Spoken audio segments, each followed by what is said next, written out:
Okay, there it is. Don't know where that came from, but...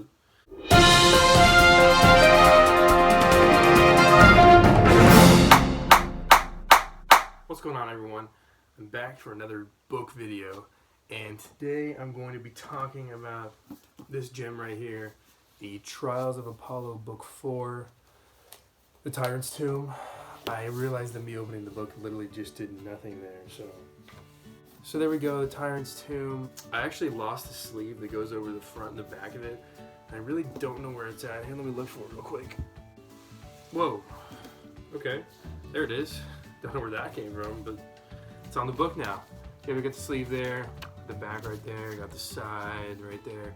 So I'm just going to be talking about what my thoughts were of the book as a whole and just what I thought about it. So my first impression was that I did enjoy it. I mean, I got another book.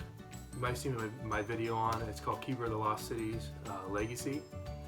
And it's been almost 4 months and I've read about 2 chapters. Because I've just been really busy and haven't had time to read all of it. But for this book, I was also busy. I made time to read it just because I really love these books. Even more so than the Keeper of the Lost City books, even though I love those books. But I love these books, I guess, even more. And it shows because I finished it. So I'm going to start talking about what I really loved about the book first. And then we'll get to what I didn't like as much. So what I really loved was that it had the characters from the Heroes of the Lost. It had the characters from the Lost Hero / the Son of Neptune / all the books in the Heroes of Olympus series. It had, Frank, Hazel, Reyna, actually. Reyna, the person people forget. And then we also have Tyson, the Cyclops, and Ella, the Harpy. I loved seeing those characters back. It really made it a lot better. Seeing those characters back in the book, seeing characters that I know and love. And it just made for a lot better of a read, especially seeing their character development over time from the Heroes of Olympus to this book. It was just awesome to see that. The second thing I really loved about this book was that Apollo's attitude and his mind are very similar to mine. Just really sarcastic and just a really witty view of life. And that's exactly how I am, and I love reading stuff like that. If you guys didn't know, I'm actually a writer myself, not very successful, but I enjoy writing in that kind of tone that's really sarcastic, really witty, and so it's really nice reading a book like that, because there's not a lot of books that are written like that. A lot are serious, and when you find one that's like that, it's just great to read, and I love reading books like that. The third main thing I love about this book, and this might be kind of cliche, but everyone did get a happy ending. I'll talk more about that in the stuff that I didn't like, but I did enjoy that everybody got a happy ending. It's always a great moment when the story ends with people getting a happy ending. Sure, I mean, I just wrote a book actually, my second book. I haven't edited it or published it yet, but it does not have a happy ending because I plan on expanding it into more books where that sad, more unhappy ending is explored and resolved. And so this book, it does have a happy ending, but at the same time, it's leading into another book, which is the Tower of Nero, the 5th book in the series. And so Apollo and Meg McCaffrey are still going on their journey, and they're going back to Camp Half-Blood. So in that respect, they don't have a happy ending, but at the same time, Apollo gets a bow and arrow that is really special, and Meg gets seeds or something, I can't remember. So that's happy, right? Alright, that was the stuff that I loved most about this book. Now I'm going to talk about the things that I didn't like as much. And there were a good few of them. The book as a whole I did enjoy, but the first thing I didn't like, and I talked about this in my review of the book right when it came out, Apollo and Meg drive a car to Camp Jupiter, and they then get help from another demigod. And if I had to count how many times this has happened in Rick Riordan books, I mean, I can't count that high.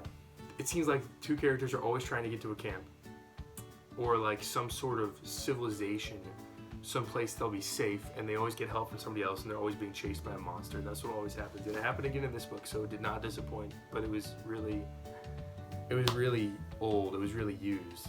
So that was something I didn't enjoy as much, but obviously the descriptions of what happened to them on their way to camp were good. They were good. Alright, another thing I didn't like that much was that the whole book was based on this prophecy, and a major part of the prophecy was that they could summon a god to come down and help them fight this huge battle that they knew was coming. And that huge battle that they knew was coming, I found that was kind of dumb also, because we knew that the battle was going to happen, like it wasn't going to be a surprise. I mean, in the Heroes of Olympus, we knew that the battle with Gaia, I think that's how you say it, was coming, but we didn't know when it was going to happen, so it was still a surprise. But in this book, we knew exactly when the battle was going to happen, and the whole book led up to it, and it was like, what's the point of all this if we already know the battle's going to happen? And then with the god, we're like, if a god's coming, they're obviously going to win, right?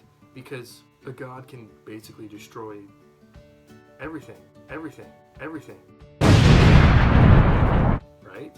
I mean, they're powerful. So like, if they can summon a god, how are they not going to win? So it was that kind of thinking that was like, this is kind of making for a more dull story as a whole. And it was something that I definitely could have done without. Fourth thing, or what? I said I couldn't count right. Fourth thing was that at the end of the book, I said that I liked that they got happy endings, but it was just kind of like the way that they got their happy endings was kind of expected, and it was kind of like, this is really convenient. This probably wouldn't happen in real life. Like, Reyna decides to join the hunt with Talia. I think that's how you pronounce it. Like, great. That's awesome. She needs to figure herself out or whatever, and go on this hunt. But then, of course, the Praetor position is open. So they're like, who are we gonna elect? And in my mind, I'm like, it's definitely gonna be Hazel, because that would be really convenient for Rick Riordan to make fans happy. And it happened. Hazel was elected to be Praetor, which she wasn't really elected. They just shouted her name really loudly. And then, of course, the Centurion, or whatever the name is, of the 5th cohort was open. So the other character in the story that was named Lavinia, she was like kind of a main character. Of course, she became the Centurion because the fans wanted her to be Centurion, and Rick Riordan knew that. Also with Frank Zhang or Zong or however you pronounce it, he dies. His firewood burns up, the firewood that his life force is tied to, and he dies. I have to admit I was pretty sad about that. But, you know, I would have been sad if he died for good. I was kind of happy when he came back, but at the same time, I'm like, Rick Riordan definitely wrote this for his fans, because he killed off Jason in the last book, in the Burning Maze, so he couldn't kill off another character from the Heroes of Olympus, right? So he made it appear like Frank died, and then he had him come back and was like, Frank broke the curse of being tied to the stick. He made his own destiny and lived. So like, okay, that's great. That could have happened at any time during the Heroes of Olympus series, but it had to happen in this book for us to get closure. And while that was pretty good for me, it was just really, cliche of Rick Riordan to do that just for his fans, to make them happy. Although it did make me happy, so, oh, thank you, Rick. And the last thing is Lavinia's relationship. I found it was very pointless. Her relationship with this poison oak person, it was really pointless. Like, it didn't have any importance to the plot. And at the end of the book, Apollo and Meg are leaving the camp, and they're like, oh, Lavinia, you have some poison oak on your neck. Were you with poison oak last night? Like,